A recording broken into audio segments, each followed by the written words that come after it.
Bonjour, bienvenue à Je suis Karine Gendron, responsable de programme à la Direction des actions concertées du Fonds de recherche du Québec. Donc, je vous souhaite la bienvenue à cette activité de transfert des connaissances que j'aurai le plaisir d'animer. Cette rencontre nous permettra d'en connaître davantage sur les résultats issus de trois recherches-actions menées dans le cadre du programme de recherche-action pour un vieillissement actif de la population du Québec. Donc, c'était un programme là, qui a été lancé en 2019. Il y a eu aussi une relance en 2020, donc du même concours, mais dans un contexte de confinement. Ces deux éditions du programme ont d'ailleurs permis le financement de 13 projets de recherche-action, puis plusieurs activités de transfert des connaissances ont déjà eu lieu ou auront lieu prochainement pour vous présenter ces recherches, évidemment dans le but de réfléchir ensemble aux changements de pratiques ou d'approches rendus possibles grâce aux recherches menées et aux connaissances acquises dans le cadre du programme. Aujourd'hui, nous entendrons tour à tour et dans l'ordre Ernesto Morales de l'Université Laval, Olivier Beauchet de l'Université de Montréal et Sylvie Belleville également de l'Université de Montréal. Ils et elles seront accompagnés de leurs équipes, de plusieurs membres de leurs équipes, donc nous avons bien hâte de les entendre. Ils et elles nous présenteront les grandes lignes de leur recherche. Une pause est prévue après les deux premières présentations et la rencontre se terminera un peu avant 16 heures. Précisons que ces trois recherches-actions ont pu être réalisées grâce à un partenariat précieux du FRQ avec le secrétariat aux aînés du ministère de la Santé et des Services sociaux. Ce partenariat a d'ailleurs permis le lancement de plusieurs éditions de ce même programme, puis nous remercions chaleureusement le secrétariat pour son implication active dans le soutien de la recherche, puis pour sa reconnaissance de l'importance de ces recherches pour éclairer les décisions, les stratégies et les actions gouvernementales à mettre de l'avant pour appuyer les milieux pratiques et citoyens. Il faut savoir que les programmes des actions concertées sont d'ailleurs entièrement financés par ses partenaires, donc ici le M3S, qui définissent les objectifs, les besoins de recherche. Le fonds de recherche est quant à lui responsable de la gestion du programme, allant de la coordination des comités d'évaluation des dossiers qui seront déposés à l'organisation des différentes rencontres qui permettent aux équipes de recherche de discuter avec les partenaires des ministères et puis avec différents milieux. Nous nous assurons également du respect de la liberté académique et de la propriété intellectuelle des chercheurs et chercheuses.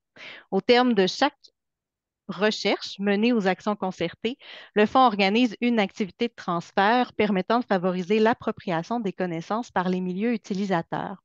C'est donc autour de cette rencontre que nous nous sommes réunis aujourd'hui et je remercie toutes les personnes qui sont avec nous.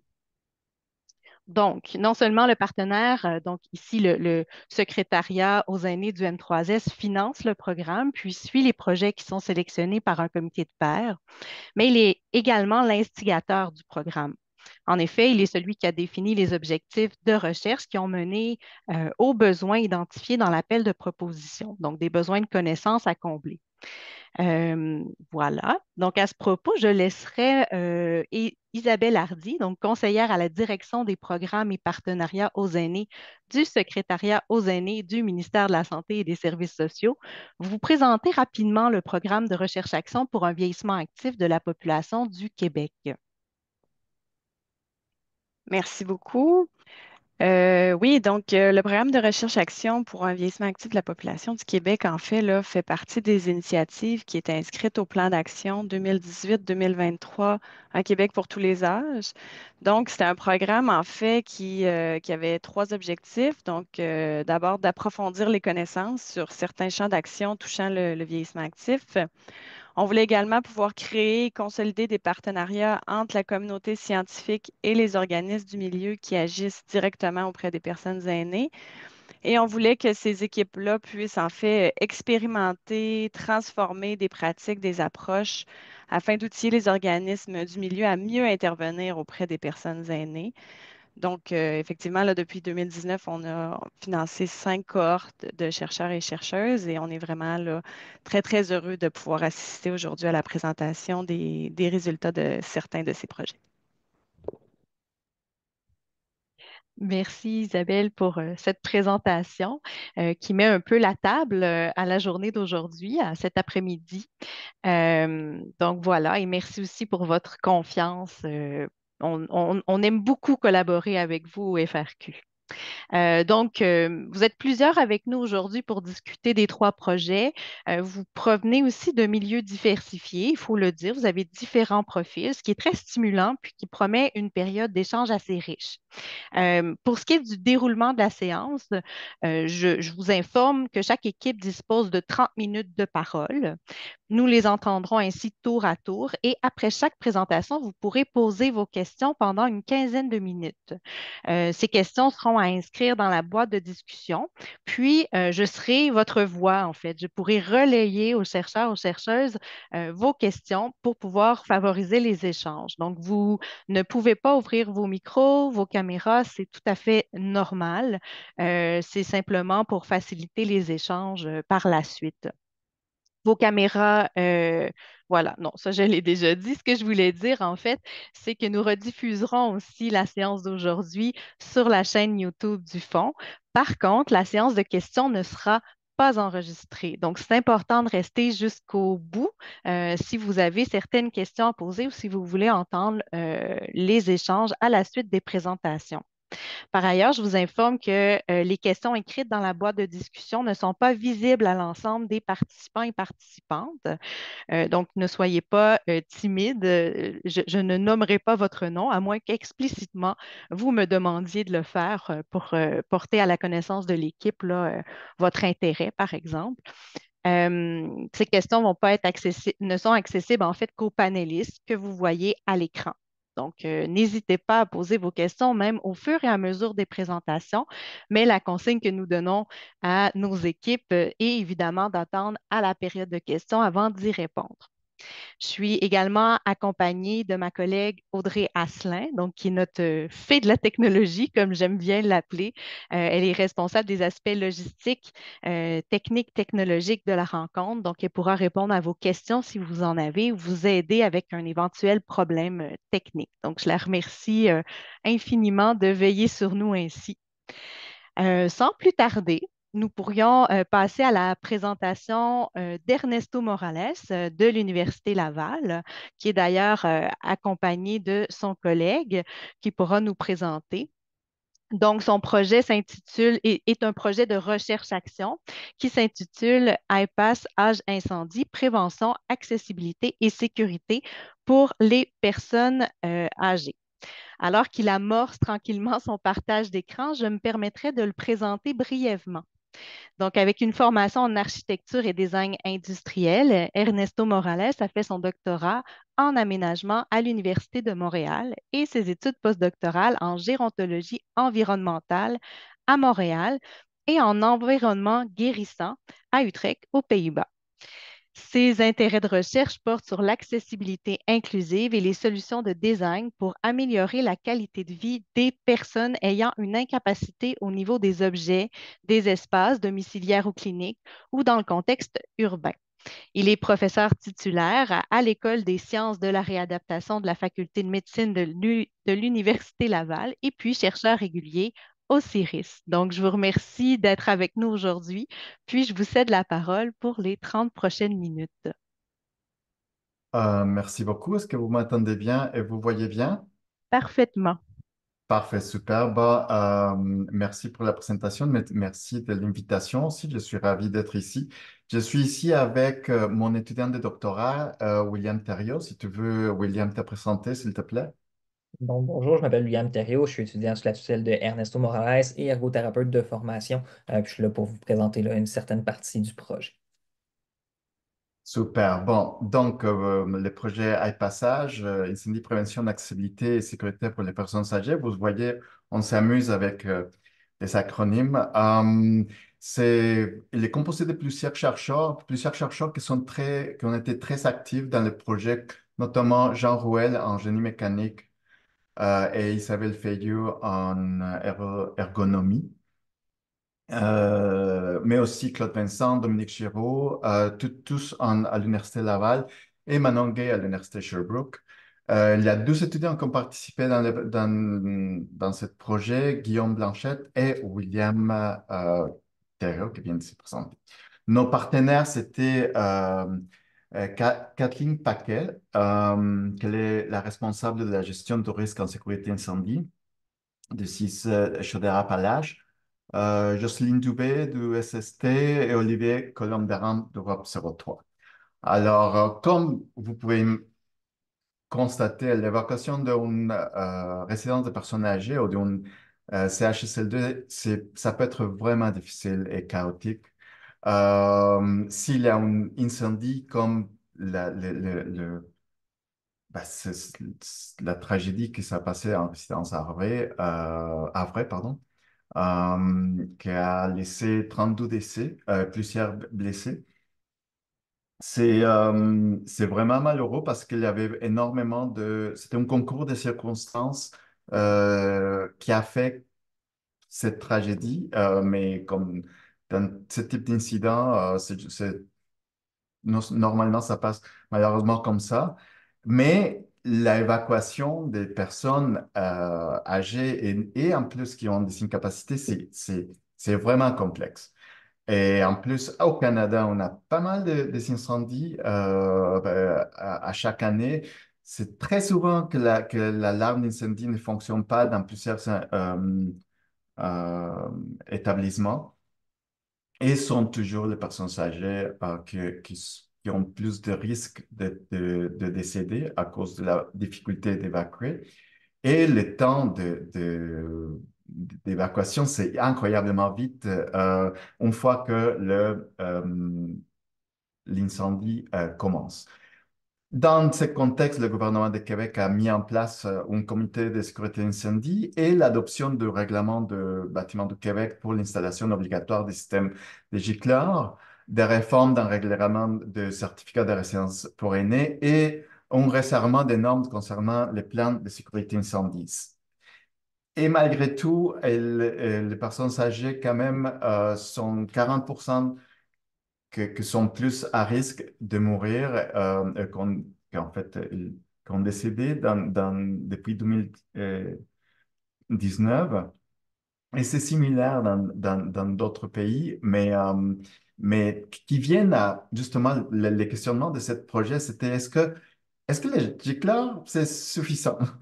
Est-ce qu'il n'y aurait pas une autre façon d'améliorer cette situation pour promouvoir vraiment une évacuation plus structurée à partir de différentes ressources?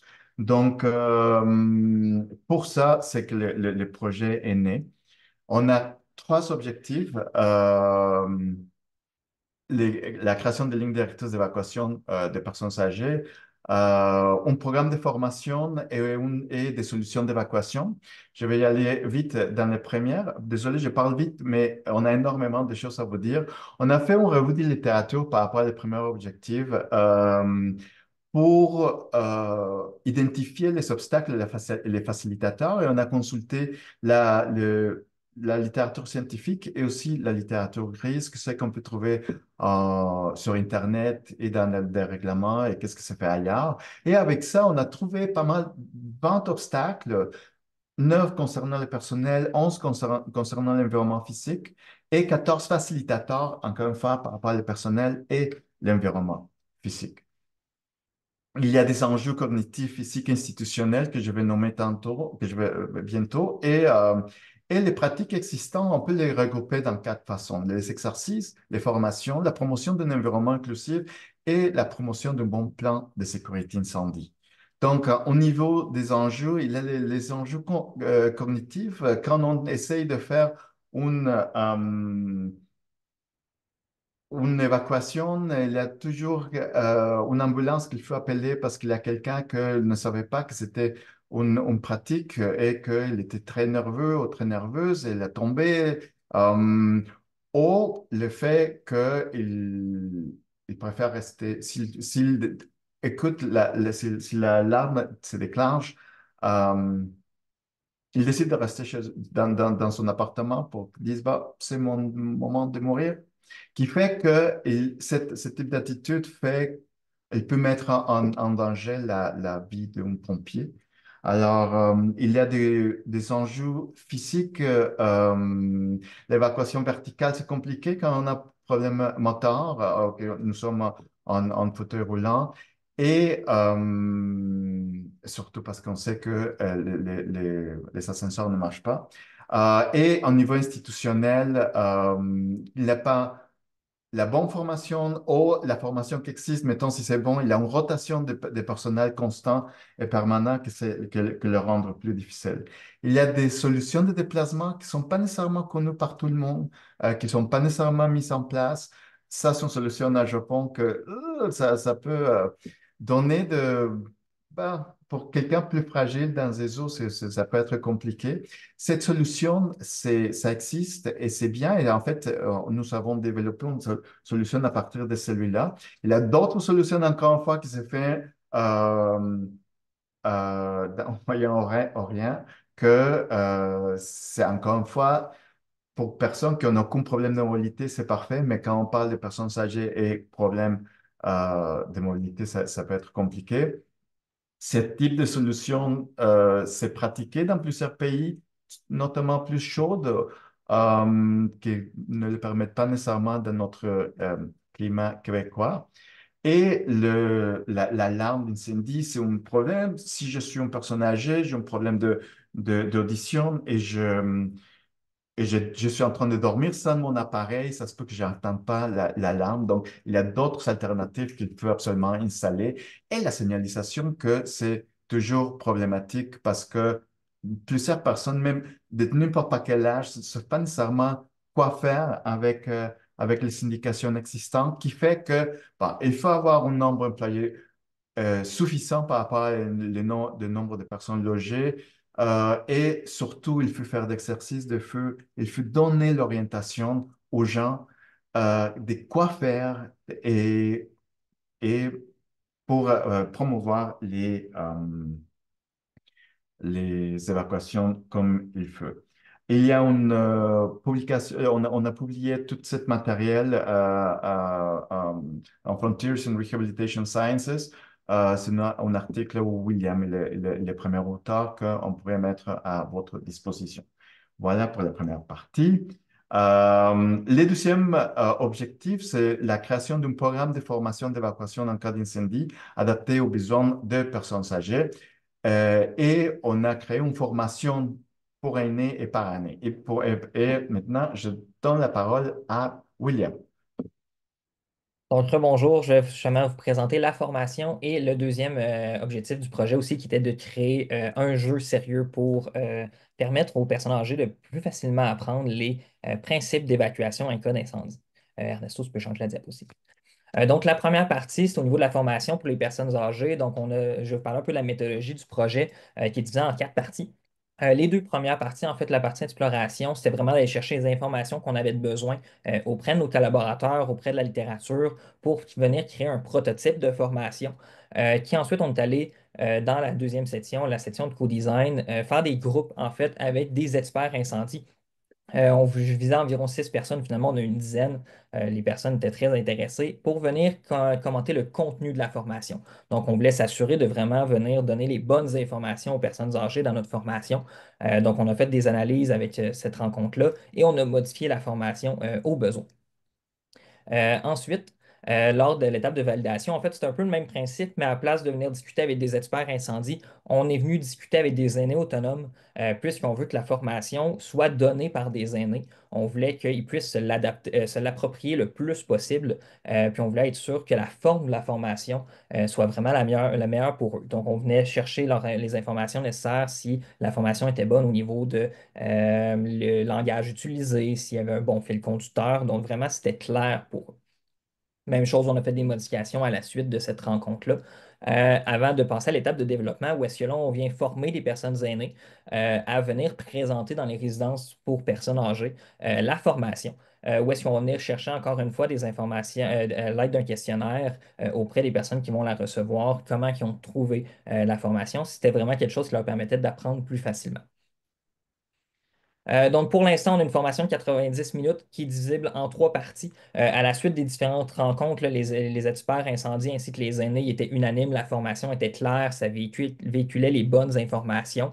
On a bien sûr fait quelques ajustements à la suite des rencontres, dont notamment les experts voulaient vraiment qu'on parle davantage du fait de refermer les portes derrière soi. C'était un point essentiel qu'ils voulaient que les personnes âgées comprennent. Également, l'importance de sortir le plus rapidement possible après le déclenchement de l'alarme. Au niveau des personnes âgées, ils nous ont surtout donné des commentaires sur les changements de couleur au niveau des diapositives qu'on utilisait, et aussi la terminologie qui était utilisée à certains moments. Il y a eu aussi des discussions au niveau des modalités possibles pour donner la formation.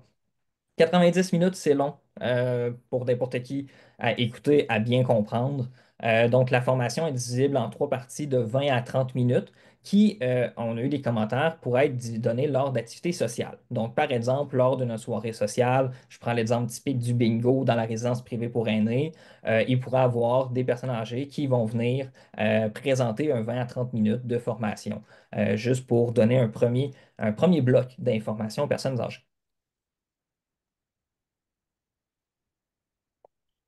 Donc, je vais vous présenter quelques diapositives de la formation qu'on a créée dans les dernières années. On a aussi collaboré avec le Centre RISC qui nous ont aidé présentement à la mettre en ligne sur leur site Internet. Donc, elle est déjà accessible à tous au Centre RISC. Cette formation Pardon. Oh.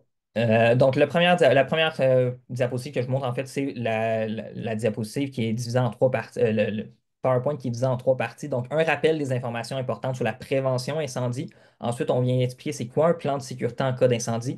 Et bien sûr, c'est quoi l'évacuation, c'est quoi les étapes de l'évacuation et quelques mises en situation et des vidéos dans la section. Donc, voici un quiz typique qu'il y a dans la formation au niveau ici, c'est pour la prévention incendie, un peu de mise en contexte. Donc, dans quelle pièce le feu va débuter le plus souvent? La réponse, c'est dans la cuisine. On peut continuer, Ernesto. Oui. Ensuite, on a une section vraiment plus sur la prévention. Donc, c'est quoi les types d'appareils qui peuvent être à risque d'avoir un risque d'incendie, quoi faire avec chacun, quoi ne pas faire avec chacun. Donc, par exemple, avec la chaufferette, il ne faut jamais l'utiliser en notre absence, il ne faut jamais l'utiliser quand on dort. Il faut toujours la mettre dans un endroit qui est dégagé. Ensuite, petite information sur le plan de sécurité incendie, c'est quoi qu'il faut faire. Rappeler qu'il faut sortir le plus rapidement possible lors d'un incendie, que le rôle des pompiers, ou bien sûr, ils vont vous aider à évacuer si vous n'avez pas fini, mais leur rôle principal, c'est d'éteindre l'incendie, que le plus de personnes qui ont évacué avant leur arrivée, le mieux c'est. Ensuite, certaines définitions de concept, c'est quoi le signe pour les extincteurs portatifs sur le point de rassemblement, c'est où qu'il faut aller.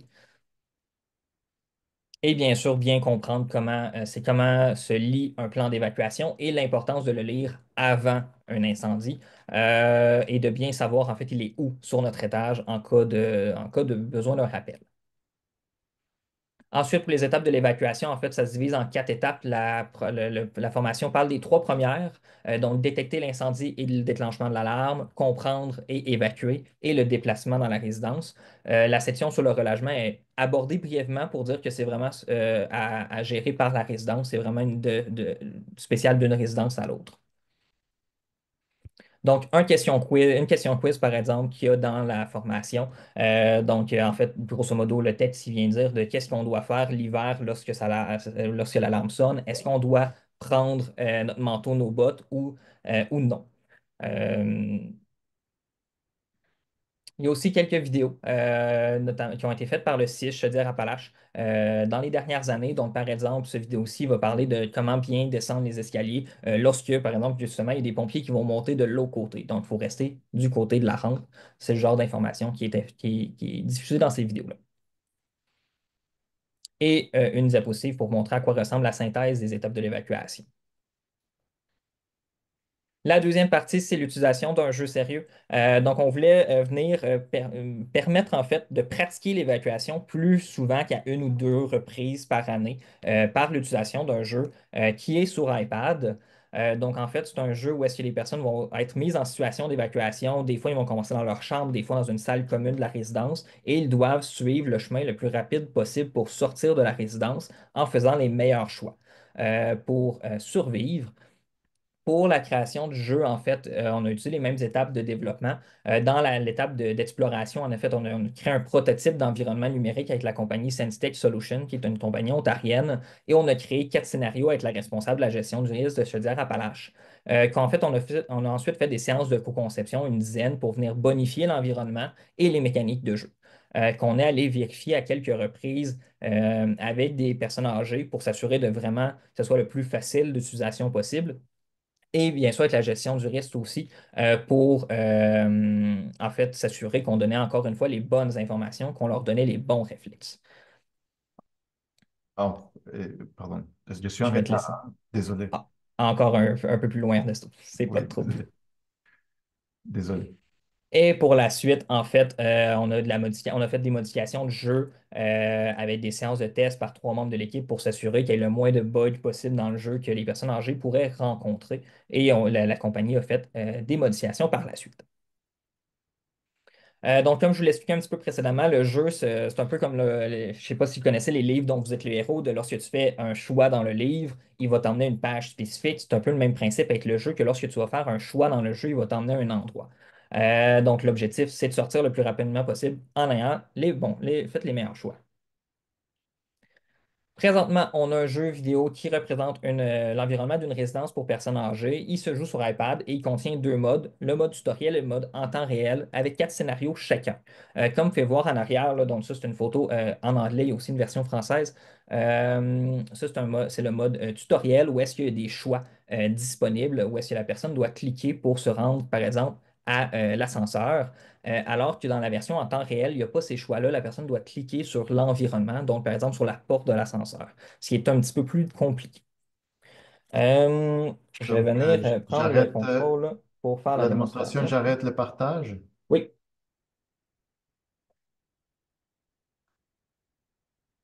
ça ne sera pas bien long.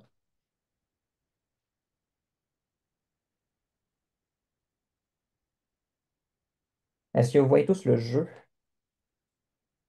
Oui. Parfait. Donc, je vais donner, par exemple, le premier scénario j'espère qu'il n'y aura pas trop de bruit qui va commencer. Parfait. Je pense que j'espère que vous n'entendez pas le bruit de sirène que moi j'entends présentement. C'est un petit peu désagréable, mais c'est un peu pour simuler le stress qu'il peut y avoir. Donc, comme vous pouvez voir, on peut se déplacer de droite à gauche et je peux, par exemple, cliquer sur sortir de l'appartement pour justement commencer l'évacuation d'incendie. Parfois, il y a certaines questions comme ça que est-ce que vous pouvez retourner vous chercher vos biens dans la chambre? La réponse adéquate serait non, mais si on clique sur oui, ça va nous enlever des points au final. Donc, je vais sortir de la salle et on arrive dans un corridor. Donc, comme je l'ai dit, mentionné plus tôt, il faut fermer les portes. On arrive dans un corridor où est-ce qu'il y a l'incendie et j'ai encore plusieurs choix. Donc, par exemple, descendre les escaliers de secours qui sont par ici ou prendre l'ascenseur. Donc là, je vais aller prendre l'ascenseur pour que vous voyez qu'est-ce qui arrive si on fait une mauvaise décision de ce type-là qui est quand même très grave. La scénario va s'arrêter et il va y avoir les résultats ensuite qui vont arriver par la suite. Donc, le mode en temps réel, juste une petite démonstration rapide. Donc, cette fois-ci, le même scénario, on commence encore dans le salon de la résidence. Il n'y a pas les choix. Donc, par exemple, ici, si je veux me rendre dans la cuisine, il faut que je clique sur l'environnement. La cuisine est partout là. Désolé, je ne me rappelle plus exactement de la direction. Ah non, finalement, je m'en vais dans la chambre, je crois.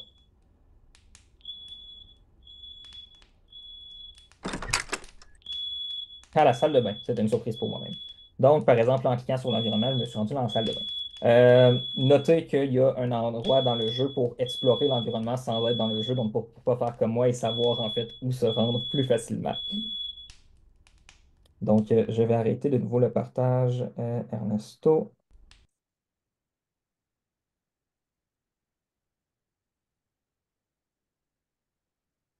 Je vais remettre la présentation.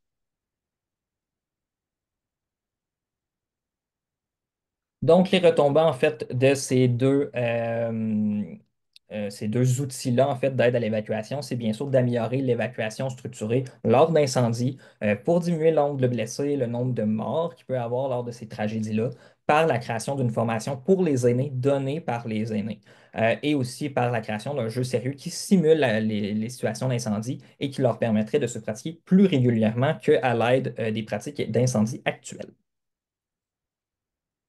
Parfait, donc on y va à les derniers objectifs, que c'est la création d'une solution d'évacuation alternative adaptée à à la réalité des personnes ayant des aînés, ayant des incapacités. Euh, on a fait encore une fois la même méthodologie de co-création et co-conception, dans laquelle, encore une fois, Kathleen Paquette, qui c'était vraiment quelqu'un extraordinaire dans notre équipe, qui nous a vraiment coaché énormément et nous a dirigé pour répondre à les besoins de toute la question de gestion des risques. Donc, on a travaillé vraiment à côté de elle, aussi éventuellement avec Jocelyne Dubé et Olivier Colomb-Derham. Euh, et on a créé un prototype et on l'a testé. Donc, comme j'ai dit, mentionné tantôt, c'est inspiré sur cette solution, sauf qu'on pensait qu'elle ne répondait pas nécessairement à les besoins de quelqu'un âgé dans un CHSLD, par exemple. La différence avec notre proposition, c'est que bah, dans cette espèce de diable, la personne peut être assise pour descendre. On peut prendre les fauteuils roulants au complet pour éviter un transfert. Et on peut les transformer aussi en civière ou dans le même niveau de lit pour faire les transferts beaucoup plus faciles si la personne est alitée ou au niveau gravataire pour les descendre. Donc, j'ai une petite vidéo à vous montrer. Euh, pour vous expliquer, ça, c'est le prototype qu'on a développé. Lui, c'est l'étudiant de maîtrise en génie mécanique avec qui on a travaillé très fort.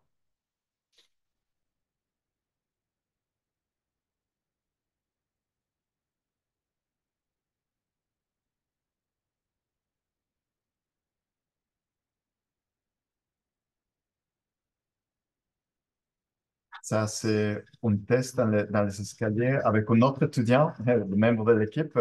Vous voyez, c'était en pleine pandémie encore. Et c'est les escaliers de la faculté de médecine à l'Université Laval.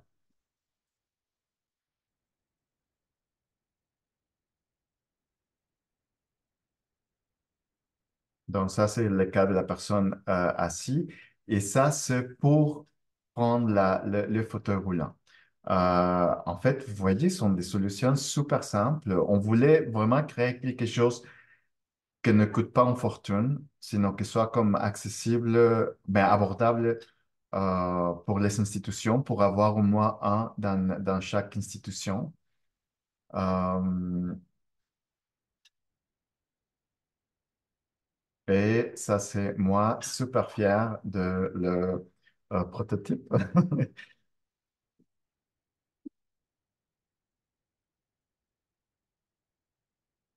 dans le fauteuil roulant.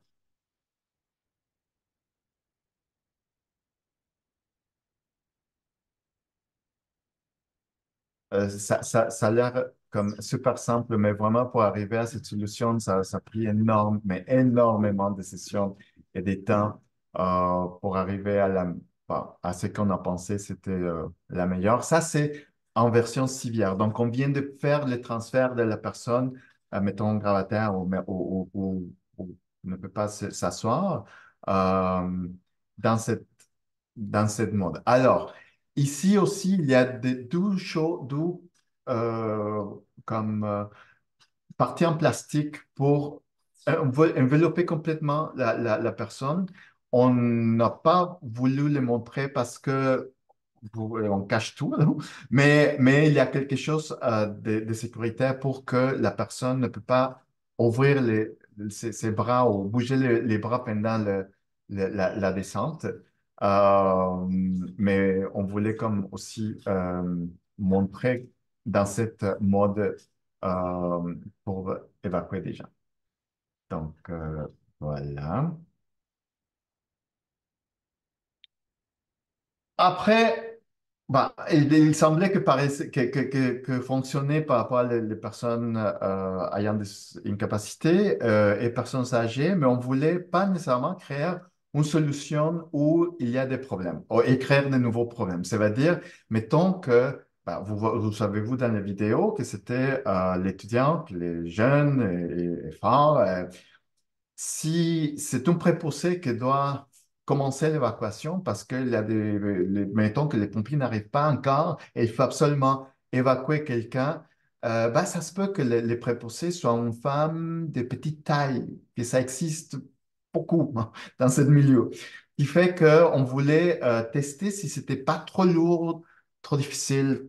Donc, pour faire ça, on a fait pas mal de différentes euh, situations d'usage pour les tester dans différentes conditions aussi. On a rempli des questionnaires, on a fait des mesures anthropométriques, on a eu des capteurs et on a eu ajouté des poignées de dynamomètres et une échelle de perception de l'effort. Et on voulait comparer les seuils reconnus par rapport à ce qu'on a trouvé dans les laboratoires. Ici, j'ai une deuxième vidéo euh, où vous voyez ici, on ne teste pas nécessairement la personne qui va être descendue en sécurité, on teste la personne qui est en train de utiliser les diables pour qu'elle ne se blesse pas. Donc, avec tous les sensors et les différentes mesures qu'on a prises, ben, c'est ça on essayait de tester. Vous voyez les différentes modes euh, qu'on voulait, comme on avait tout un protocole à suivre justement pour voir quel était l'effort de la personne qui tenait le diable. Donc, quel est on a eu 7 femmes et 12 hommes qui ont participé. On a rencontré quelques problèmes. En fait, la solution elle est un peu plus lourde de ce qu'on aimerait. Euh, Et aussi, pendant tous les tests et manipulations, il y a eu des pièces qu'on a fait dans impression 3D que ben, se sont brisées. Et c'est normal, c'est un prototype, donc il faut les tester partout. Donc, qu'est-ce qu'il faut faire? Ben, en fait, il faut absolument faire un deuxième prototype euh, et plus solide, mais pas nécessairement utiliser une imprimante 3D pour les solutions, sinon vraiment les faire comme plus au niveau industriel, plus léger avec d'aluminium pour avoir la résistance, mais surtout pour que ce soit beaucoup plus léger. Et, on trouve, selon les résultats qu'on a, que c'est un premier prototype qui nous donne exactement les voies à suivre pour qu'une entreprise québécoise peut prendre les projets. Bon, vraiment, on les donne alors les projets pour qu'elle peut continuer et on peut l'accompagner aussi pour le développement industriel de ce projet. Euh, Faire un prototype, c'est complexe toujours, mais on est vraiment prêt à accompagner l'entreprise si on trouve, parce qu'on n'a pas trouvé encore. Et voilà, merci. Mon Dieu, on est en temps alors. 29 minutes, c'est bon. J'arrête les partages. Un grand merci à vous. Puis oui, vous étiez pile dans le temps, donc j'ai pas eu Ouais. besoin d'intervenir. C'est parfait. Un grand merci. On voit que c'était bien préparé. Puis c'est toujours dynamique aussi d'entendre plus qu'une personne. Donc merci aussi d'être venu à deux. Donc on a vu hein, dans votre projet que vous avez impliqué énormément de personnes de la relève étudiante aussi. Donc c'est la particularité dans des grands projets comme ça que vous pouvez embaucher des personnes. Pour vous aider avec ce grand projet. Donc, un grand merci à vous. Euh, donc, celle d'Olivier Beauchet, qui est accompagné de plusieurs personnes d'ailleurs. On les voit apparaître à l'écran tranquillement. Voilà, donc Olivier Beauchet de l'Université de Montréal qui nous présentera son projet. Et ce sera une présentation d'équipe, comme je l'ai dit. Un projet intitulé Évaluation socio-gériatrique, donc ESOGER, un outil clinique télépratique pour lutter contre l'altération de l'état de santé et l'isolement social des personnes aînées vulnérables.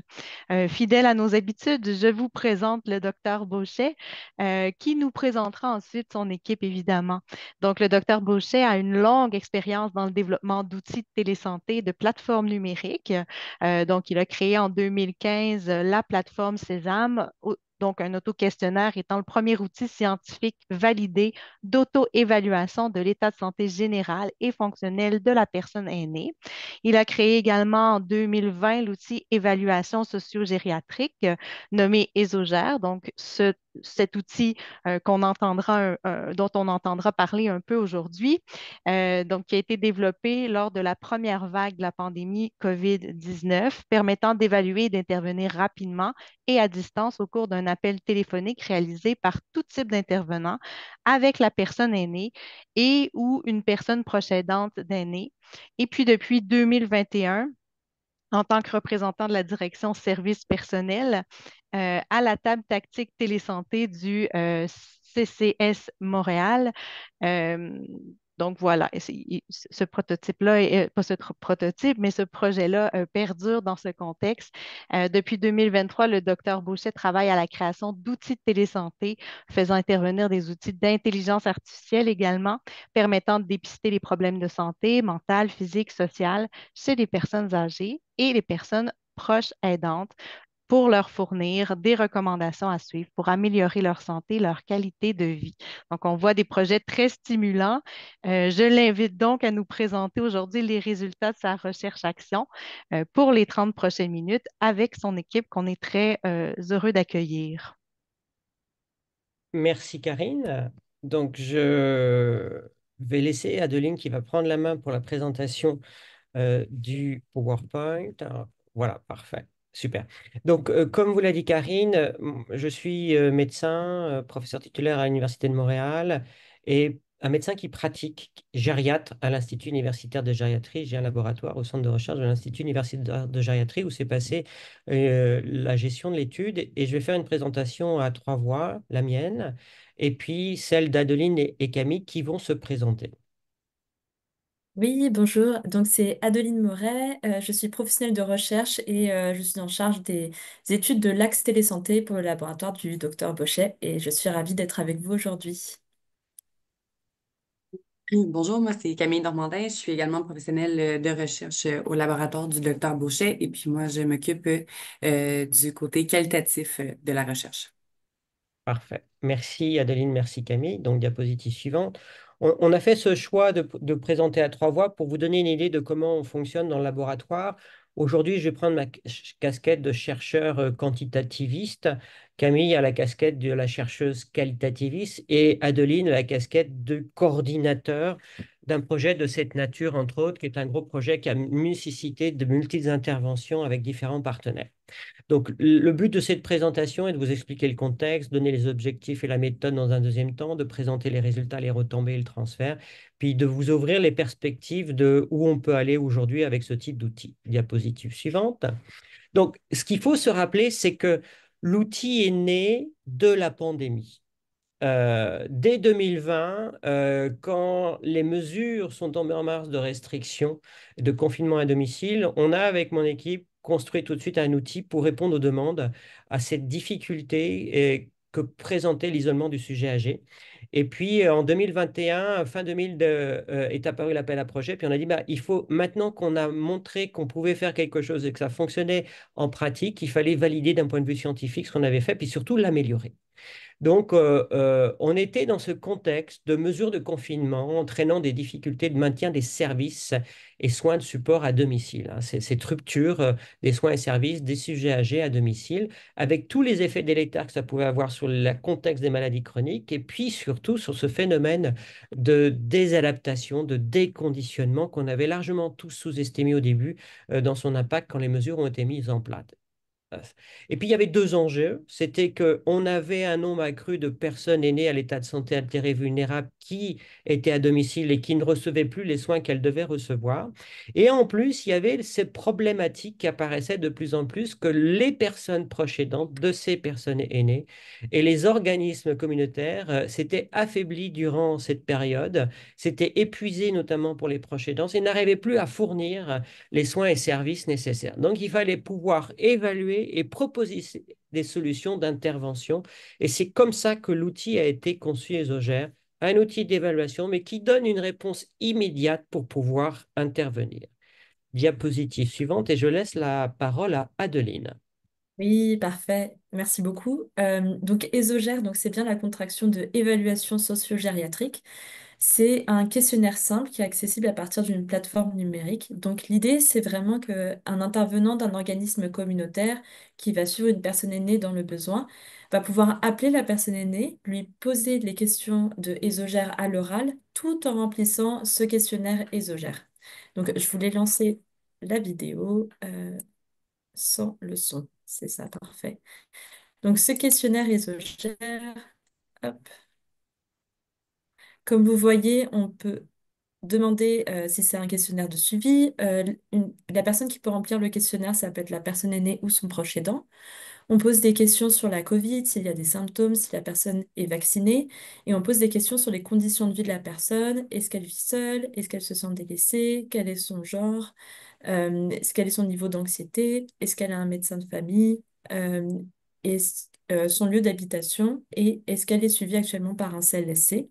On demande également s'il y a un proche aidant et quelles sont les caractéristiques du proche aidant. Et on demande également si la personne est elle-même proche aidante et quel est son fardeau en tant que personne proche aidante. Enfin, les dernières questions portent sur est-ce qu'elle a pu voir un médecin de famille ces derniers temps, pour quelles raisons, est-ce qu'elle a été hospitalisée ou été aux urgences.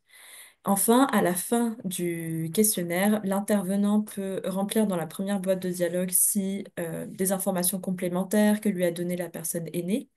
Et dans la deuxième boîte de dialogue que vous voyez juste en dessous, elle peut donner ses propres commentaires, observations. Par exemple, j'ai trouvé que la personne aînée était fatiguée, stressée.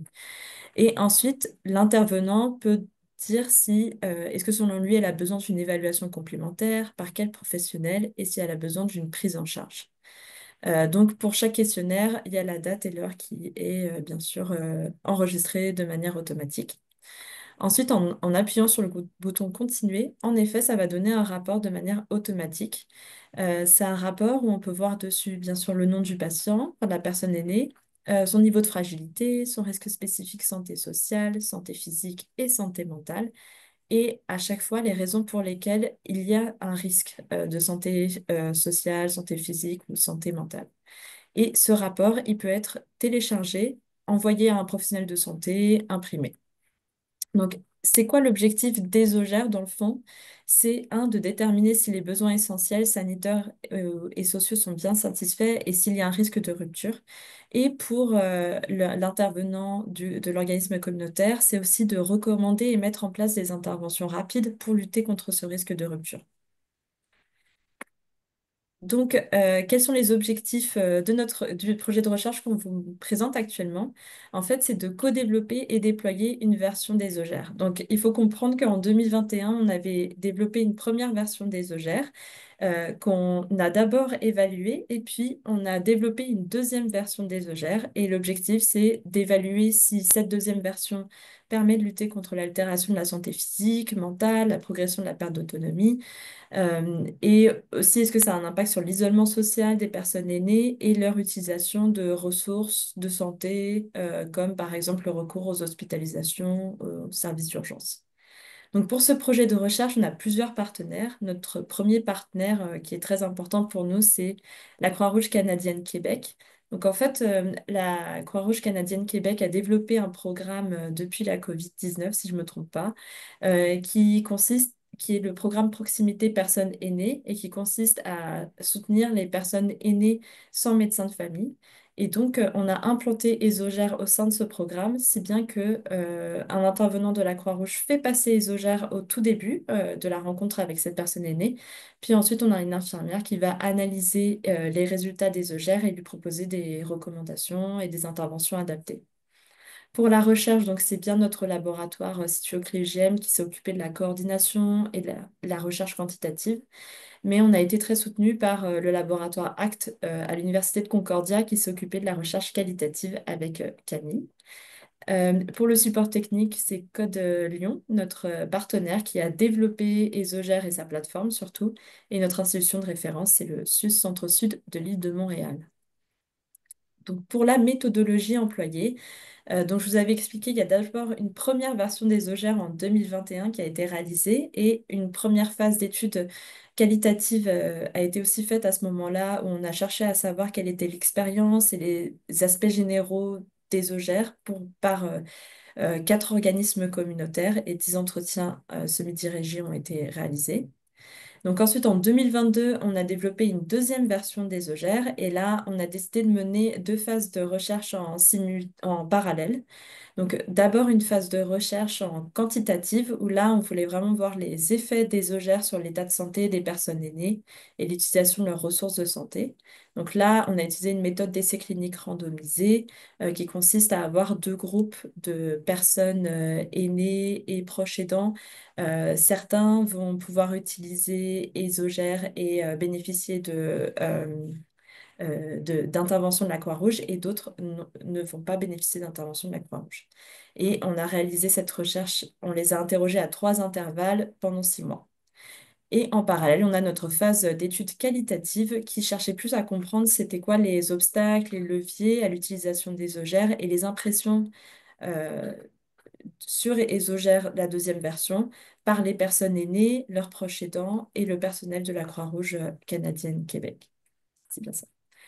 Je voulais finir par ce calendrier qui montre un petit peu voilà, tout ce qu'on a réalisé sur ces 4 années. Donc, en 2021, on a bien eu la version 1. 2022, on a pu mener nos recherches. 2023, analyser.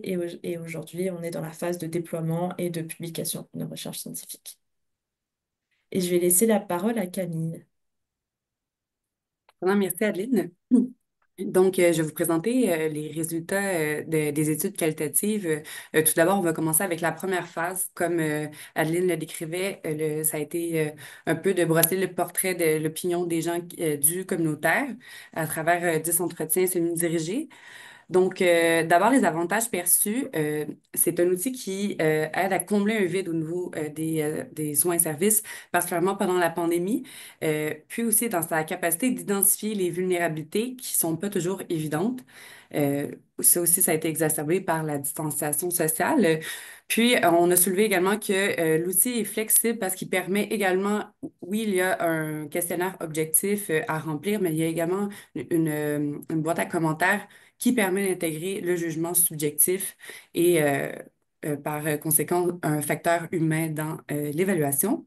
Ensuite, les utilisateurs ont considéré Isogère comme facile à utiliser, puis ils ont également soulevé le besoin de faire évoluer le rapport d'évaluation pour mieux faciliter le transfert et la coordination des données.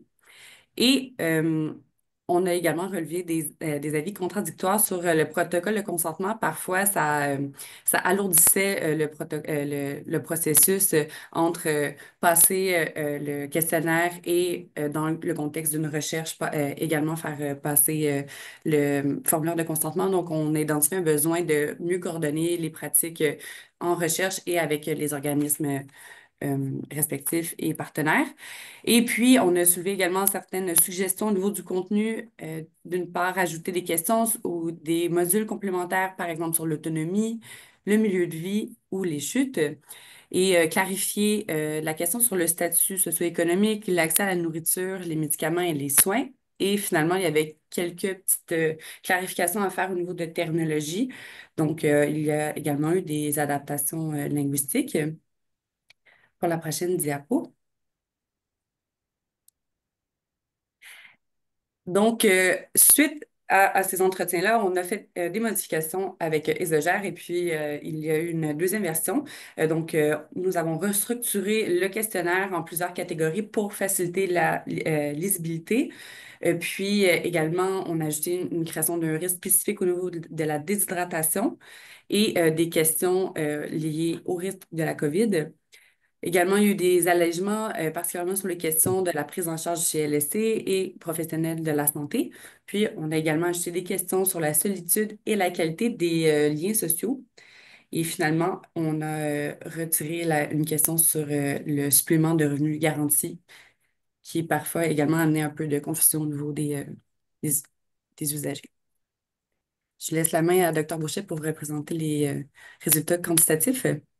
Merci beaucoup, Camille. Donc là, je vais vous présenter simplement les résultats de l'évolution et des effets qu'on a pu constater à 3 mois dans l'essai clinique randomisé. Donc, comme vous l'avez compris, avant de se lancer dans le développement d'un outil de cette nature-là, bah, il y a une première phase qualitative nécessaire pour comprendre si l'outil peut être accepté, s'il est compris, comment il est utilisé. C'est une nécessité avant de se lancer dans une évaluation quantitative. Une fois que ça c'est fixé, qu'on corrige j'allais dire, les bugs qui étaient initialement dans notre tête par rapport à cette confrontation à la réalité, après on passe à une V2 et cette V2 a été testée d'un point de vue quantitative avec quand même des questions qui étaient extrêmement importantes, c'est de se dire ben, quel type d'effet ça peut avoir. Cet outil est utilisé, c'est des sujets âgés vivant à domicile, déclenche des interventions, comme on a dit sur la santé physique, sur la santé sociale, sur la santé mentale, mais est-ce que ces interventions ont finalement un effet? Et là, après, la question était de se dire, mais où est-ce qu'on va capter les effets? Est-ce que c'est sur une amélioration de la qualité de vie? Est-ce que c'est sur une amélioration d'une fonctionnalité? Puis on s'est dit, ben, on est en période de Covid, la situation est compliquée. Et ce qu'il faut éviter, c'est amener les gens dans le système et les filières de soins hospitalières, éviter les surconsultations inutiles chez les médecins et éviter les hospitalisations. Mais on s'est dit, ça, c'est 3 critères majeurs qui sont des critères extrêmement importants pour vérifier la qualité de ce qui peut être fait pour avoir des parcours de santé plutôt fluides et pas en discontinuité avec trop de visites aux urgences et d'hospitalisation.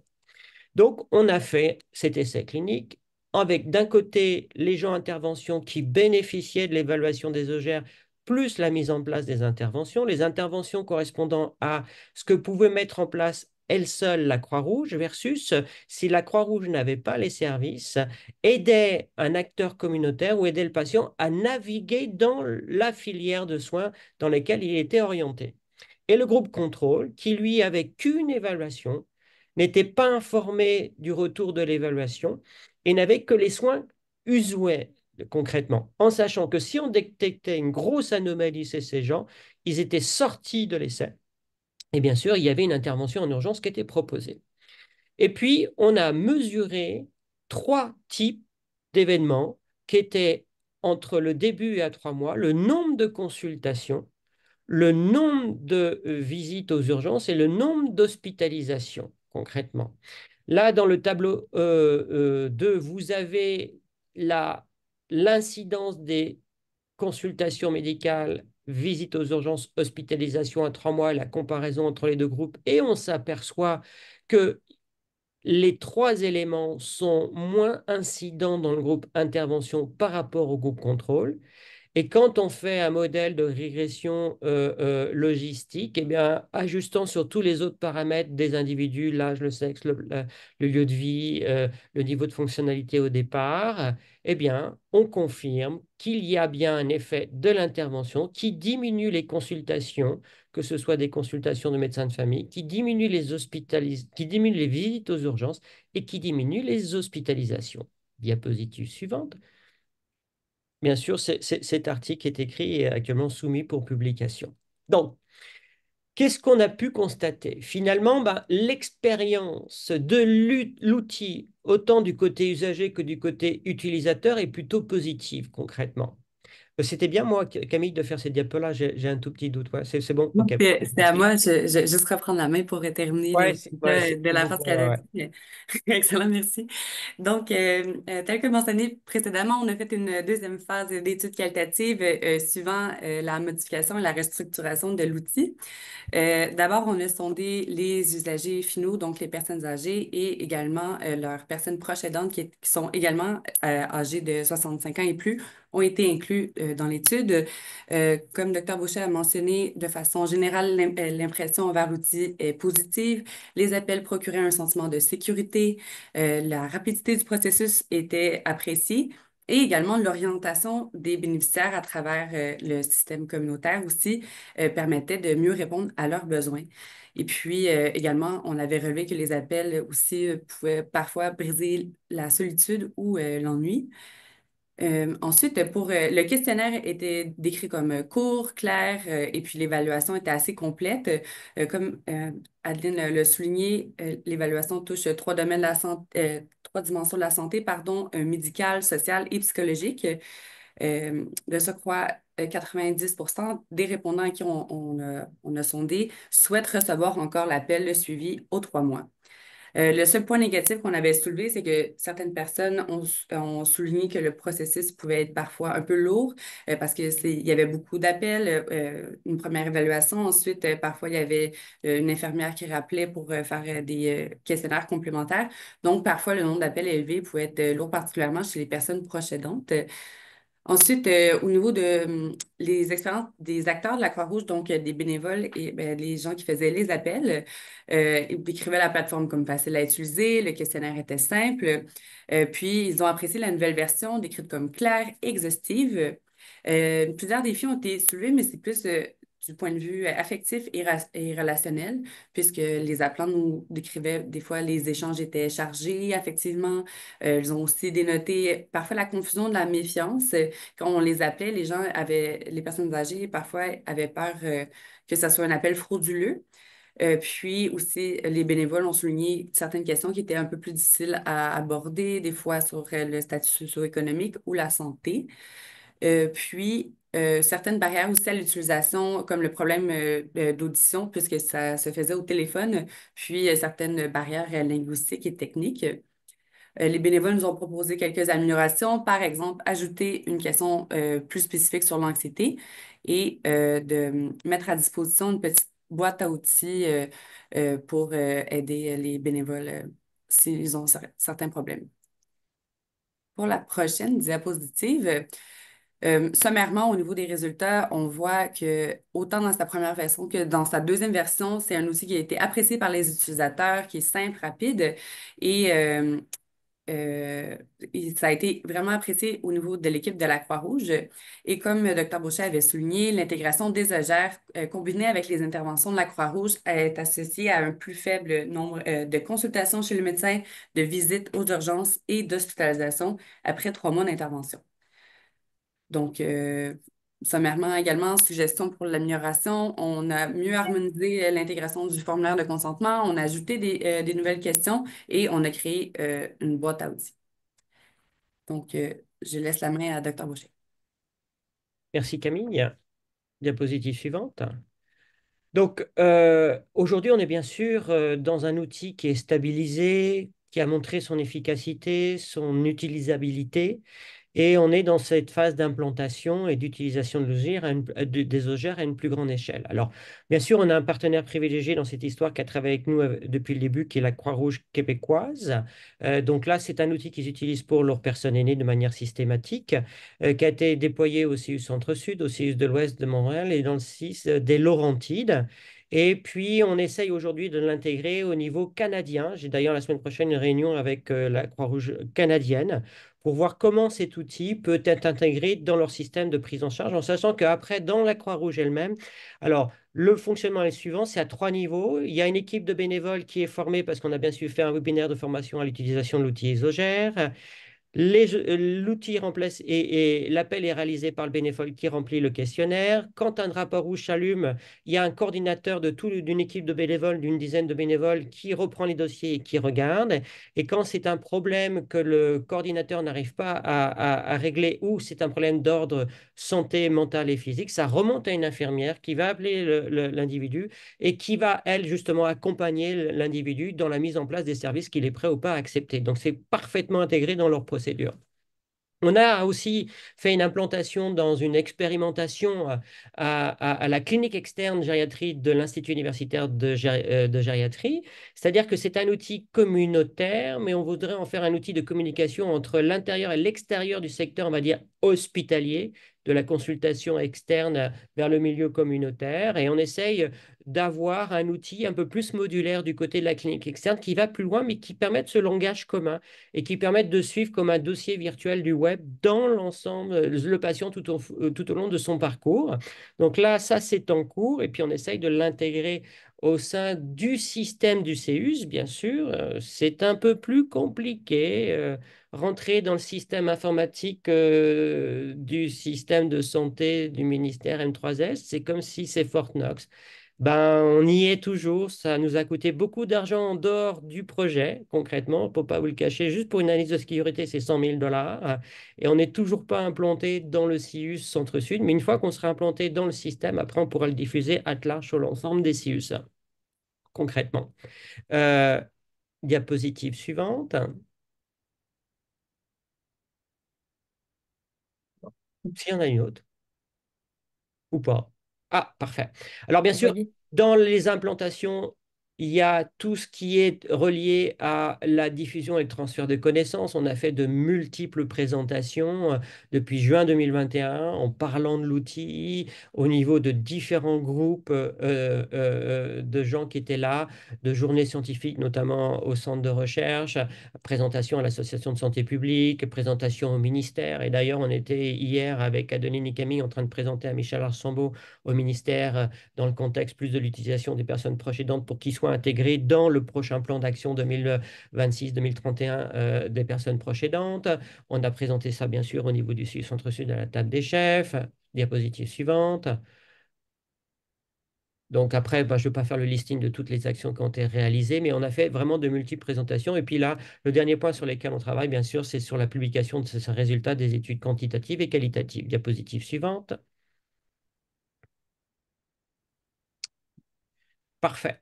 Alors, où est-ce qu'on va aujourd'hui avec l'outil? Ben, très clairement, on souhaiterait aller vers quelque chose qui est une intervention efficace pour la prise en charge des sujets aînés vivant à domicile et élargir cette prise en charge concrètement. C'est-à-dire vraiment le diffuser à tous les acteurs. Diapositive suivante. Ou pas. Voilà. Euh, En sachant que Esogère a des forces. Ben, il est facile d'utilisation, il est extrêmement rapide. C'est 15 minutes uniquement au téléphone, hein. C'est vraiment très simple d'utilisation. C'est accessible au sujet âgé. C'est-à-dire c'est un intervenant qui remplit un dossier informatique, mais il a au téléphone un sujet âgé. Donc la barrière du numérique est vraiment brisée et outrepassée à travers ça. Et puis ça peut se faire dans différentes langues. Et surtout, c'est gratuit. C'est totalement gratuit. C'est un outil ouvert, communautaire. Euh, il faut bien sûr le déployer au niveau des organismes, d'accord? Comme on l'a fait avec la Croix-Rouge, mais on a un modèle de déploiement avec des webinaires. Il faut concevoir et mettre à disposition ce guide que l'on a fait pour les intervenants. Et puis, probablement, après, il faut adapter l'outil à chaque processus interne d'acteurs communautaires. La Croix-Rouge est parfaitement adapté, il a été formaté pour la Croix-Rouge, mais vous voyez, il y a une conception modulaire extrêmement facile de l'outil qui fait que, par exemple, si on prend l'histoire du module Covid, eh ben, bien sûr, on peut le supprimer parce qu'on n'est plus dans la Covid, mais on peut faire un module grippe. On peut faire un module sécheresse, déshydratation, des modules supplémentaires qui viennent se greffer sur une architecture de base qui est validée, c'est-à-dire toute l'évaluation qui est faite, autant en échelle de santé physique, mentale et sociale, et ce sont des échelles validées qui permettent de donner des résultats sur ce qu'on prétend évaluer et qui déclenchent ces fameuses interventions. Diapositive suivante. Euh, les limites, ben, comme vous l'avez vu, on s'est limité au territoire du centre-sud, mais avec, après l'extension, l'utilisation de l'outil, on a outrepassé le centre-sud grâce à la Croix-Rouge et on est allé sur d'autres CIUS. Il y a un besoin d'études complémentaires, évidemment, pour assurer une certaine facilité d'implémentation avec les caractéristiques, comme je l'ai dit, de certains autres acteurs. Il y a eu au début, il ne faut pas se le cacher, quand même des difficultés de recrutement de l'étude qualitative. En été, n'oubliez pas, dans une période de pandémie, donc ce n'était pas simple de contacter, réaliser des Zooms et des évaluations quantitatives, qualitatives par Zoom. Euh, il y a eu des difficultés d'inclusion car les patients se sont retirés de l'étude. Dans le flux des patients arrivant à la Croix-Rouge, eh bien, certains ne souhaitaient pas, même s'ils signaient et qu'ils avaient bien compris sur quoi ils signaient, d'être dans le groupe contrôle finalement. Ils voulaient avoir toutes les interventions et donc sortiraient de l'étude. Et quand ils sortiraient, ben, ils avaient le droit aux interventions. Et puis, il n'y a pas d'effet démontré. Non, je pense que ça, c'est une erreur dans la diapositive. Il en a des effets démontrés sur la santé mentale, la perte d'autonomie, l'isolement, au sens où on n'a pas encore analysé ces données, mais on est allé marquer, en fait, regarder le haut de l'iceberg sur les consultations chez le médecin, sur les visites aux urgences et sur les hospitalisations. Ce qui laisse très clairement à penser que si on a ces gros marqueurs en termes de critères de jugement, c'est qu'on a amélioré la santé des sujets, mais ça, on doit encore l'analyser concrètement. On va dire s'il n'y a pas encore d'effet démontré parce qu'on est en cours d'analyse.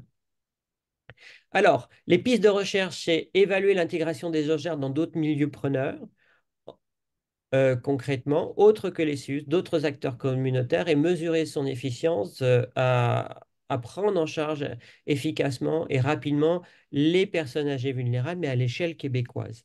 Diapositive suivante. Voilà, concrètement, ce qu'on voulait vous dire aujourd'hui, en sachant que de cet outil, ben, d'autres outils sont nés. Ça, on aurait pu vous le dire aussi. Ben, de Esogère, après, on est revenu sur un autre outil, Car Plus, et puis là, on est en train de travailler sur un avatar humanoïde qui permettrait d'être encore un peu plus interactif concrètement. Mais ça, c'est une autre histoire qu'on vous racontera peut-être plus tard. Le prochain projet sera celui de l'équipe de Sylvie Belleville de l'Université de Montréal. En fait, son projet s'intitule Prévention du déclin cognitif lié à l'âge, un programme multidomaine à distance avec et pour les personnes âgées et leur communauté au Québec. Je dis quelques mots pour présenter Sylvie Belleville, mais ensuite elle pourra nous présenter également son équipe. Donc, Sylvie Belleville est professeure titulaire au département de psychologie de l'Université de Montréal, puis chercheuse au centre de recherche de l'Institut universitaire de gériatrie de Montréal. Elle est titulaire de la chaire de recherche du Canada en neurosciences cognitives du vieillissement et plasticité cérébrale. Elle est reconnue pour ses travaux portant sur les changements cognitifs liés au vieillissement et aux troubles cognitifs légers, sur les programmes permettant de réduire leurs impacts et sur leur implémentation dans la communauté. J'en profite aussi pour souligner le prix Armand Frappier qu'elle vient tout juste de se voir décerner le 29 octobre dernier. Donc, félicitations pour ce prix, hein. C'était dans le cadre des prix du Québec. Ce prix est décerné depuis 1993 à une personne qui a mené une carrière en recherche et qui a contribué au développement d'une institution de recherche ou qui s'est consacrée à l'administration ou à la promotion de la recherche et qui, de ce fait, a su favoriser la relève scientifique et susciter l'intérêt de la population pour la science et la technologie. Donc, je vous félicite encore une fois pour ce prix tout récent. Nous sommes très heureux de vous avoir avec nous aujourd'hui, puis je vous cède la parole pour les 30 prochaines minutes. Alors, écoutez, merci pour l'invitation. C'est vraiment un plaisir d'être ici cet après-midi. Puis j'ai vraiment appris des choses fort intéressantes dans les présentations de mes collègues Ernesto Morales et Olivier Beauchel et leur équipe. Alors, c'est vraiment agréable. Cet après-midi, je suis avec Walter Wittich qui va aussi présenter avec moi, qui pourrait se présenter un petit peu, Walter? Allô, bonjour tout le monde. Sylvie, tu as fermé ton caméra si tu veux redémarrer ton caméra pendant la présentation. Et voilà, je suis professeur à l'école d'optométrie de l'Université de Montréal. Je suis partenaire en crime avec Sylvie dans ce projet.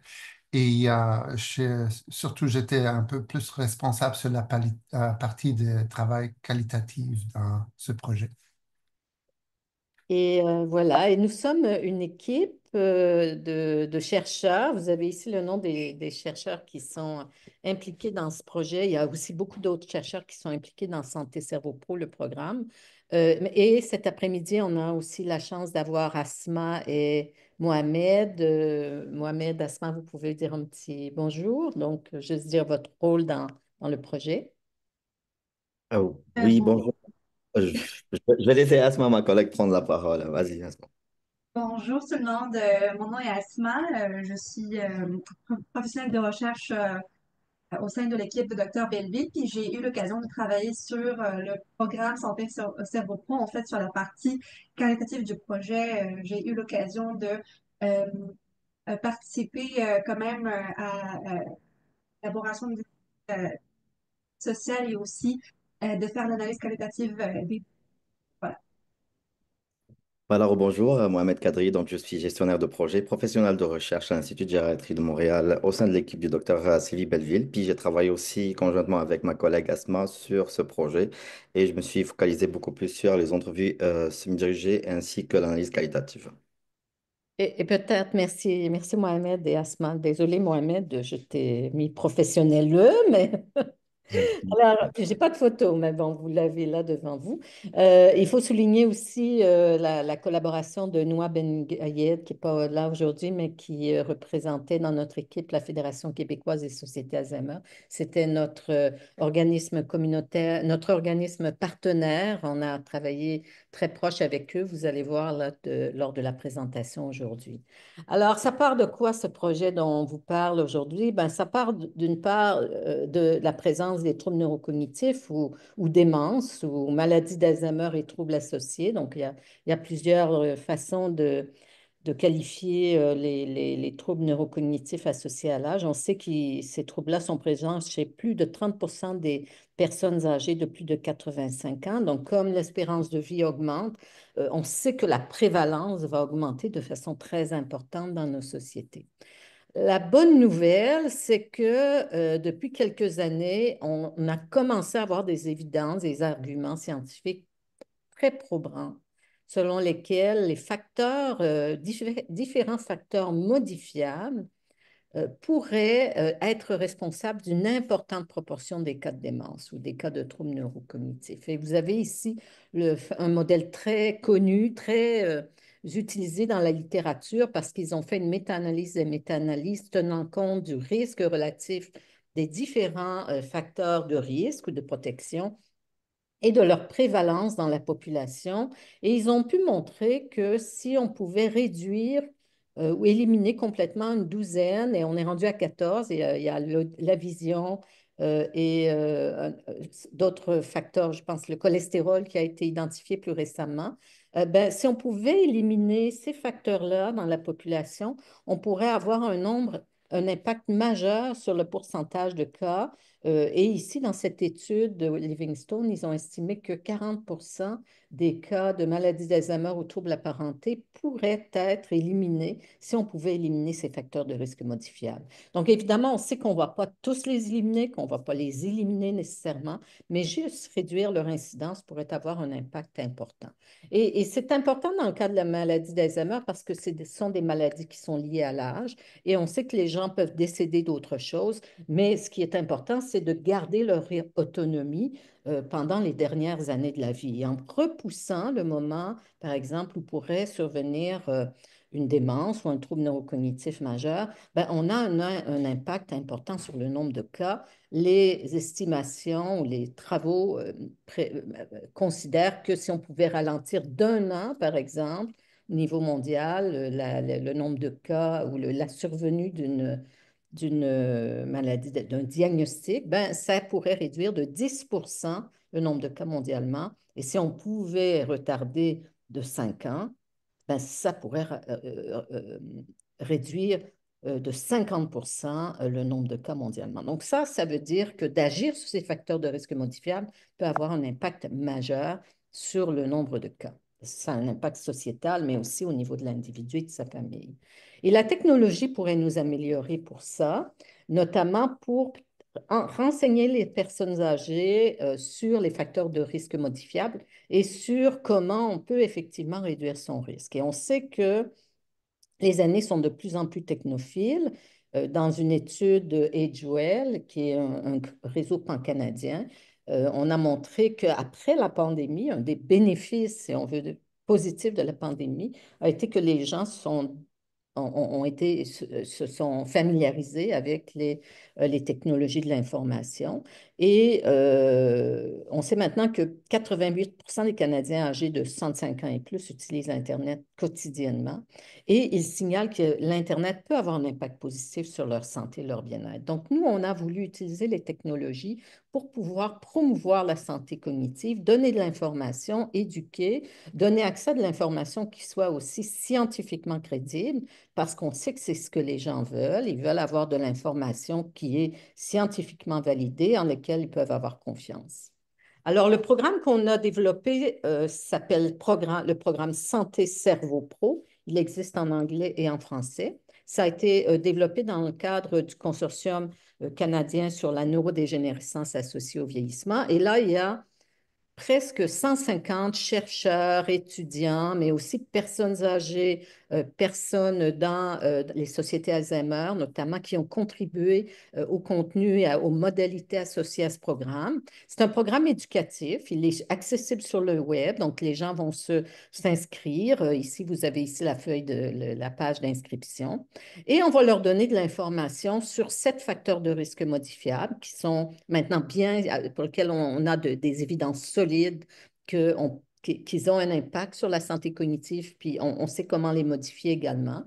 Donc, ce sont par exemple la santé cardiovasculaire, l'activité physique, la nutrition, vision et audition, sommeil, l'engagement cognitif, le fait de rester stimulé cognitivement, et puis tout ce qui est du domaine de la santé psychosociale et sociale et psychologique. Et ce programme-là a été développé non pas juste par des chercheurs, mais vraiment en co-création avec des personnes âgées, Société Alzheimer et puis les experts. Mais les experts ont été pas mal mis au défi par les personnes âgées qui leur ont dit, bon, c'est trop compliqué, ça ne va pas, ça expliquez-nous ça mieux, etc. Donc, vraiment une co-création. Et les personnes vont recevoir des chapitres à toutes les semaines, des chapitres de très courts, 10 minutes, qui vont porter sur ces différentes thématiques.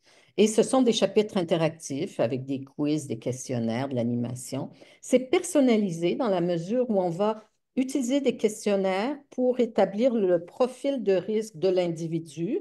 La personne va recevoir un petit, ce qu'on appelle un speedomètre, là, avec là où il se situe, par exemple, ici pour vision et audition, cette personne-là, elle a un risque élevé.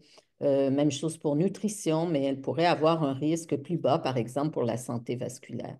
Et donc, ça permet aux gens de mettre des priorités, de focaliser sur ce qui est important. On leur donne plus de matériel sur les thèmes que les personnes vont identifier. Alors, juste un petit exemple de chapitre ici. Bienvenue au thème 2, chapitre 3. Devenez actif. Dans ce chapitre, vous apprendrez quelle est la meilleure façon de commencer un programme d'activité physique, de vous fixer de bons objectifs et de trouver des stratégies pour surmonter les obstacles qui vous empêchent d'être aussi actif que vos attentes.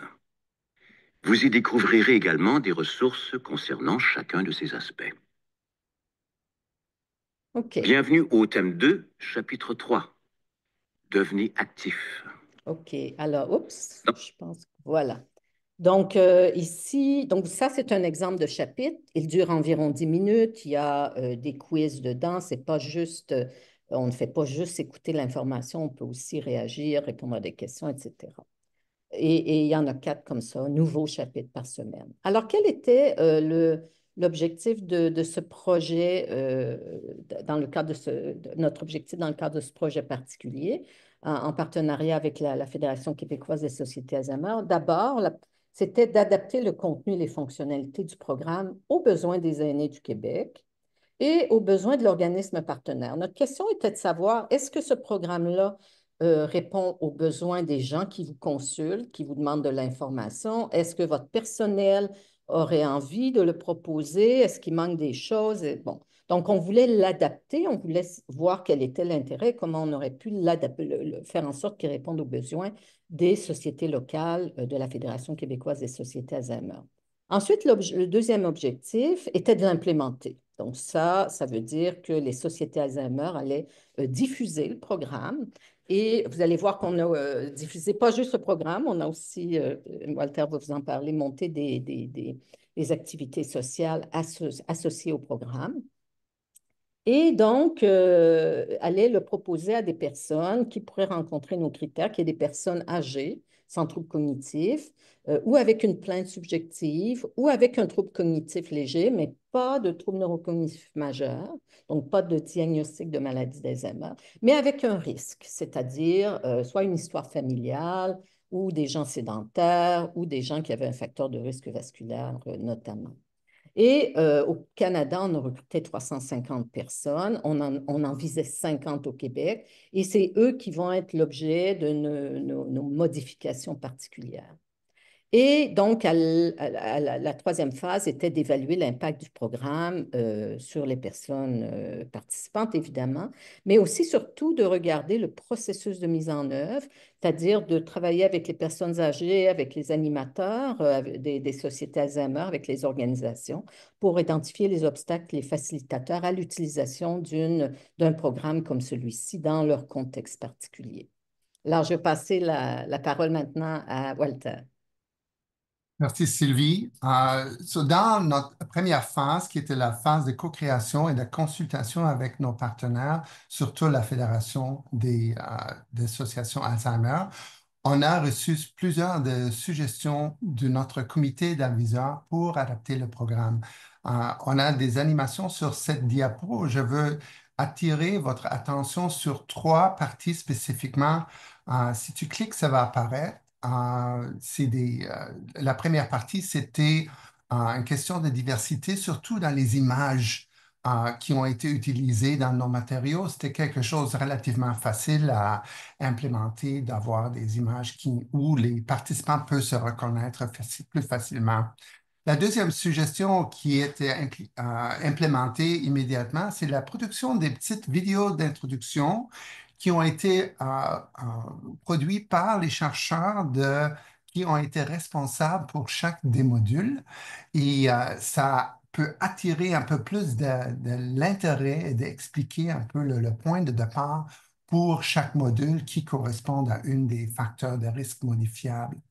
La troisième partie où j'aimerais attirer votre attention aujourd'hui, c'est les activités sociales. C'était vraiment un point fort de tous nos partenaires de développer dans le contexte de Santé Cerveau Pro parce que le programme se déroule sur le web. On n'a pas d'interaction sociale qui est directement liée à ce programme.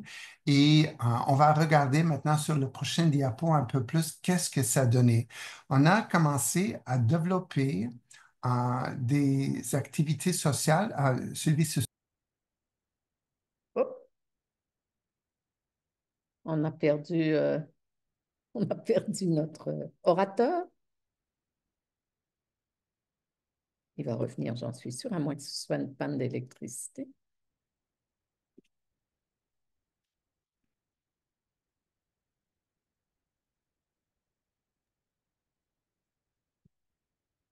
On peut prendre quelques instants pour l'attendre, puis on fera une petite coupure au montage, là. Karine, est-ce que vous avez l'impression qu'il... Ben, il est vraiment disparu, donc j'ai Oui, l'impression qu'il va pouvoir revenir, mais le voici. désolé, on a eu un arrêt d'électricité chez nous. Au milieu de ma phrase, j'ai perdu l'électricité. Je suis de retour. oui, Désolé. Bon, on a développé des activités sociales en collaboration avec nos partenaires, surtout pour faciliter un aspect social. L'idée centrale était de motiver les gens et de stimuler aussi le traitement cognitif de contenu de nos modules et de individualiser, personnaliser et approfondir la compréhension de contenu. Souvent, c'était plus facile pour les gens de traduire le contenu dans leur contexte individuel si on a commencé de partager le contenu avec d'autres participants et avec les gens qui travaillent pour l'association Alzheimer. C'était une activité qui était facultative et offerte en mode virtuel et en personne. Ça fonctionnait très bien parce qu'on a eu des participants un peu au travers de la province et pour certains, c'était trop loin de se déplacer, de rester tout en face à face. C'était animé par les intervenants et on a aussi développé certains matériaux de formation pour les personnels ou les bénévoles de la fédération. Prochaine diapositive. Ici, une image un peu globale de contenu de tous les modules et on a travaillé un peu avec les deux aspects, la connaissance qui est déjà établie et les actions qui sont suggérées dans le contexte de santé cerveau-pro. So, par exemple, dans mon contexte de la déficience visuelle, la déficience auditive, c'est intuitif et clair qu'une déficience sensorielle va avoir des effets majeurs sur la capacité de participer dans la vie sociale, les activités mentales comme la lecture, par exemple, ou les activités physiques pour être capable de se déplacer.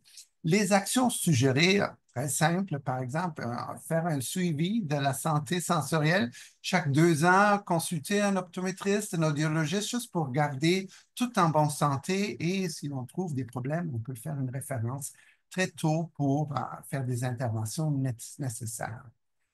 Prochaine diapo, s'il vous plaît.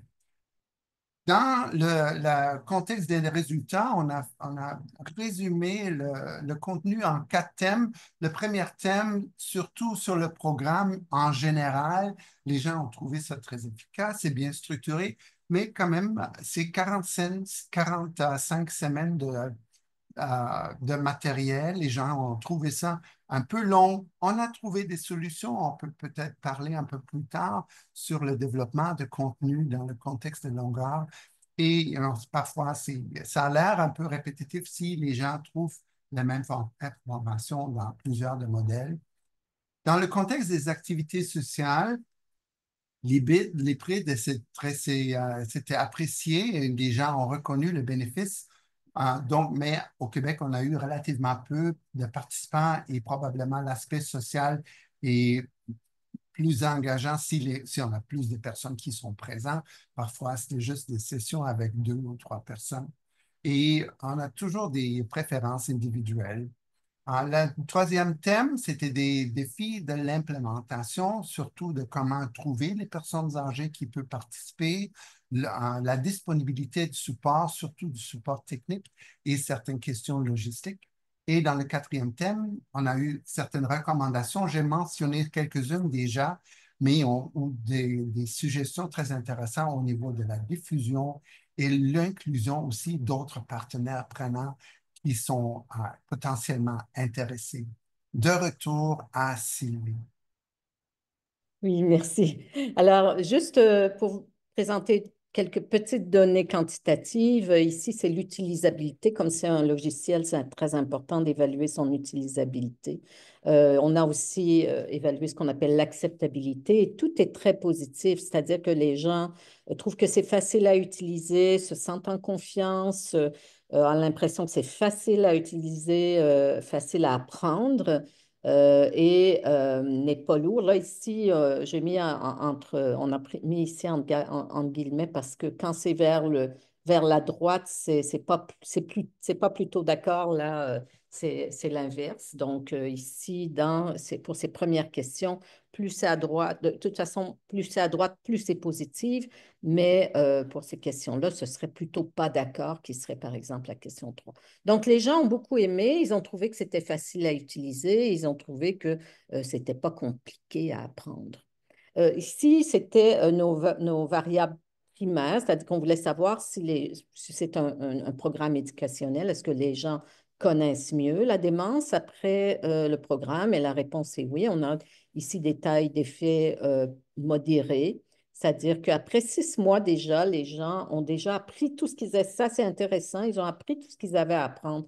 C'est-à-dire qu'on voit que l'amélioration, elle se fait vraiment dans les premiers 6 mois. Et aussi en termes d'auto-efficacité, on a aussi des effets positifs sur l'auto-efficacité. Mais encore une fois, l'effet, il a l'air de se passer dans les premiers 6 mois. Et ça rejoint un peu le commentaire que Walter nous rapportait, c'est-à-dire que les gens nous disent, c'est peut-être que 10 mois, c'est trop, 6 mois, c'est suffisant. Et on voit qu'effectivement, dans les données quantitatives, ça se révèle effectivement le cas. La même chose pour le risque. On a ici une amélioration du risque. Ici, quand plus c'est élevé, mieux c'est. Donc, ce n'est pas vraiment le risque, mais c'est plus est-ce que les gens ont une bonne nutrition, un bon engagement cognitif, etc. Et ce qu'on voit, c'est que l'activité physique, la nutrition, le sommeil, santé psychosociale s'améliore. Ici, il y a une petite erreur, là, ça devrait être vision-audition que m'a fait remarquer Walter. Et tout s'améliore, tout va dans le bon sens et c'est significatif pour 4 des niveaux de risque. Alors, ce qu'on apprend de ce projet, ben, d'abord que le programme a amélioré les connaissances, a amélioré l'auto-efficacité, a amélioré plusieurs facteurs de risque. Il est jugé facile à apprendre et à utiliser. Au niveau des données qualitatives que vous a rapportées, Walter, ben, le programme est jugé pertinent, mais nécessite des ajustements, notamment au niveau de la longueur pour le rendre peut-être plus court. Et il y a aussi des enjeux identifiés au niveau des activités sociales, notamment pour l'accès aux activités sociales. La mobilité, c'est un enjeu dans les régions rurales, le transport. La formation des intervenants, c'est aussi un enjeu. Donc, les pistes d'action, on sait que le programme répond clairement à un besoin. On sait qu'il est pertinent de l'intégrer dans l'offre de services de différents organismes communautaires où on va voir un peu tout à l'heure vers où on va s'en aller. On peut voir comment améliorer, peut-être on est intéressé à savoir comment améliorer sa mise en œuvre. Les personnes âgées, autre chose intéressante, on a vu que les personnes âgées sont très ouvertes à tout ce qui concerne la santé numérique. Elles n'ont pas eu de problème à utiliser le programme. Elles ont eu besoin de support, notamment. Par contre, elles ont apprécié qu'on offre un soutien technique, mais elles trouvent que le mode hybride est intéressant. Nous, on pense que c'est optimal.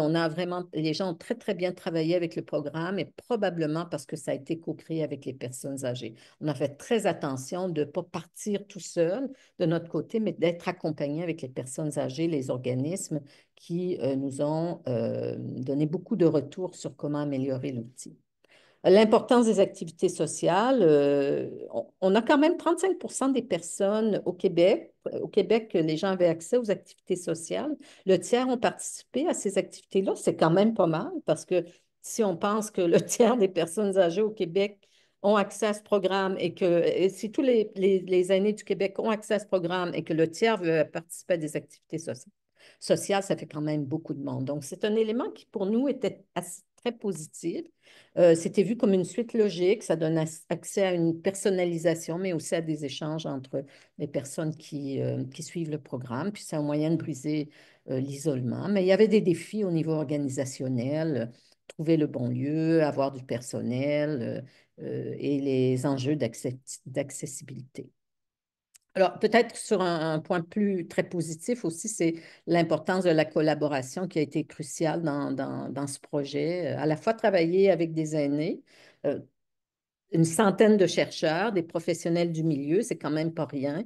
Et ça a été très, très enrichissant, je pense, de part et d'autre. Et ça fait en sorte que chacun a partagé un peu ses expertises, ses pratiques, les façons de voir les choses. Et je pense qu'au final, c'est un exercice qui a été très, très utile. Euh, Quelques limites, c'est un petit échantillon qu'on a ici dans la partie implémentation, hein. C'est juste les 50 personnes du Québec. C'est aussi une seule fédération, la Fédération québécoise des sociétés Alzheimer, qui a implanté. Puis c'est une fédération qui s'intéresse spécifiquement à la maladie d'Alzheimer. Donc, ça veut dire qu'il y a un certain biais dans les gens qui consultent, ont peut-être une inquiétude particulière par rapport à cette maladie-là. Donc, c'est sûr que ça génère un certain biais. Il y avait plusieurs milieux parce que la fédération elle chapeaute différentes sociétés locales dans différentes villes. Donc, on avait plusieurs petites villes, des régions rurales aussi.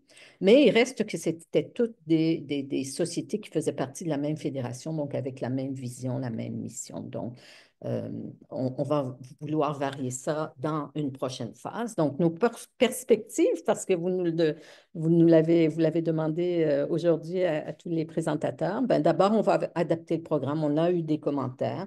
Donc, vous savez, ça, c'est itératif, hein.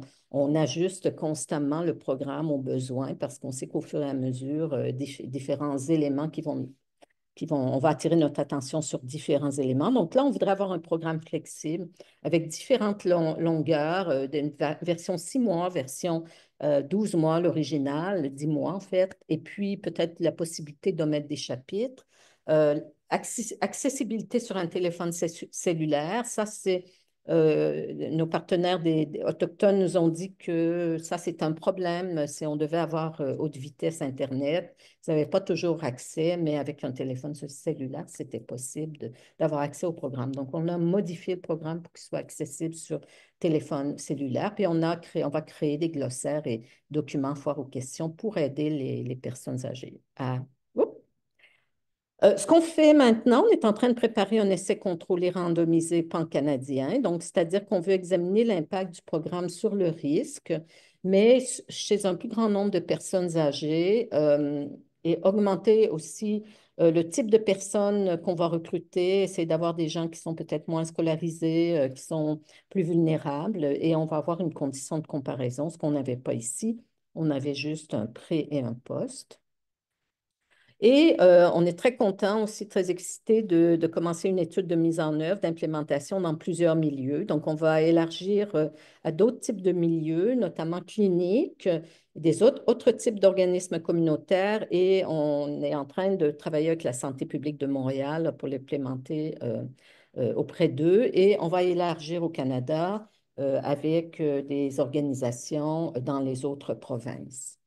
Et évidemment, il y a tout un travail de diffusion auprès des chercheurs, des articles, matériel, infographie pour diffuser les résultats au grand public et aux autres parties prenantes.